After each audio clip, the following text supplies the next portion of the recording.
அன்பார்ந்த சகோதர சகோதரிகளே, உங்களுக்கும் உங்கள் குடும்பத்தில் உள்ள அனைவருக்கும் சமாதானம் உண்டாவதாக.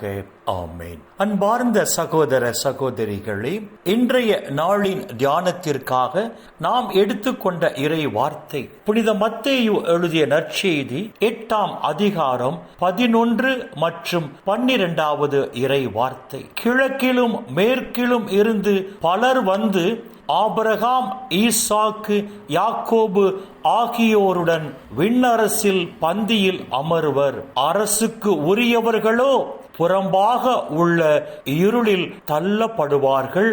அங்கே அழுகையும் அங்கலாய்ப்பும் இருக்கும் என்று ஆண்டவர் இயேசு சொல்வதாக இந்த இறை வார்த்தைகள் அமைந்திருக்கின்றன. கடவுளுக்கு உகந்த பரிசுத்தமான வாழ்க்கை வாழ்கிற அத்துணை மக்களும் விண்ணக அரசின் விருந்தில் பங்கு பெறுவார்கள் என்றும், கடவுளுக்கு உகந்த பரிசுத்தமான வாழ்க்கை வாழாமல் கடவுளுக்கு ஏற்காத பாவ வாழ்க்கை வாழ்ந்த அத்துணை மக்களும் அரசுக்கு உரியவர்களாக இருந்தாலும் விண்ணக அரசின் விருந்தில் பங்கு பெறும் தகுதியை அவர்கள் இழந்து விட்டதால் அவர்கள் புறம்பே உள்ள இருளில் தள்ளப்பட்டு அங்கு நித்தியத்திற்கும் துன்பத்தை சந்திப்பார்கள் என்று இந்த இறை வார்த்தைகள் வாயிலாக ஆண்டவர் இயேசு தெளிவாக சொல்லுகிறார். அன்பார்ந்த சகோதர சகோதரிகளே, நாம் அனைவருமே விண்ணக அரசின் விருந்தில் பங்கு பெற கடவுளால் தேர்ந்து கொள்ளப்பட்டு பெயர் சொல்லி அழைக்க பெற்ற மக்கள் என்பதை மறந்துவிட வேண்டாம். அரசுக்கு உரியவர்களாகிய நாம் பரிசுத்தமான வாழ்க்கை வாழும் போதுதான் விண்ணக அரசின் விருந்தில் பங்கு பெற முடியும். மாறாக அரசுக்கு உரியவர்களாகிய நாம் கடவுளுக்கு உகந்த பரிசுத்தமான வாழ்க்கை வாழவில்லை என்று சொன்னால் விண்ணக அரசின் விருந்தில் பங்கு பெறும் தகுதியை இழந்து அரசுக்கு உரியவர்களாக இருந்தாலும் புறம்பே உள்ள இருளில் தள்ளப்படுவோம் என்றுதான் இந்த இறை வார்த்தைகள் நமக்கு சொல்லுகின்றன. அன்பார்ந்த சகோதர சகோதரிகளே, நாம் அனைவருமே விண்ணக அரசின் விருந்தில் பங்கு பெற வேண்டும் என்று பரலோக பிதா விரும்புகிறார். எனவேதான் நம்மை பெயர் சொல்லி அழைத்திருக்கிறார்.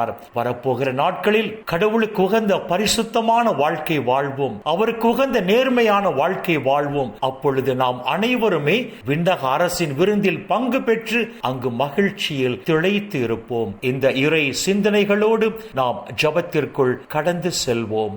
எங்களை நேசிக்கிற நல்ல பிதாவே, அப்பா, இந்த உலகில் இன்னும் ஒரு நாளை நீர் எங்களுக்கு சேர்த்து தந்தீரே, உமக்கு நன்றி சொல்லுகிறோம். விண்ணக அரசின் விருந்தில் பங்கு பெறுபவர்கள் யார்? விண்ணக அரசின் விருந்தில் பங்கு பெறாமல் புறம்பே உள்ள இருளில் தள்ளப்படுபவர்கள் யார் என்று சொல்லி உம்முடைய உயிர் உள்ள வார்த்தைகள் வாயிலாக எங்களுக்கு எடுத்து சொன்னீரே. அப்பா, உமக்கு நன்றி சொல்லுகிறோம். விண்ணக ராஜ்யத்தை சொந்தமாக்கி கொள்ள விண்ணக அரசின் விருந்தில் பங்கு பெற உம்மால் தேர்ந்து கொள்ளப்பட்டு பெயர் சொல்லி அழைக்க பெற்ற நாங்கள் வரப்போகிற நாட்களில் உமக்கு உகந்த பரிசுத்தமான தூய்மையான வாழ்க்கை வாழும் போது அப்பா, இந்த உலகிலும் தேவரீர் எங்களை ஆசீர்வதித்து மறு உலகில் விண்ணக அரசின் விருந்தில் நாங்கள் அனைவரும் பங்கு பெறும்படி செய்வீராக. அப்பா பிதாவே, இந்த இறை செய்தியை கேட்கிற எல்லா மக்களையும் அவர்கள் குடும்பங்களையும் உம்முடைய பாதத்தில் அர்ப்பணித்து செபிக்கிறோம். இந்த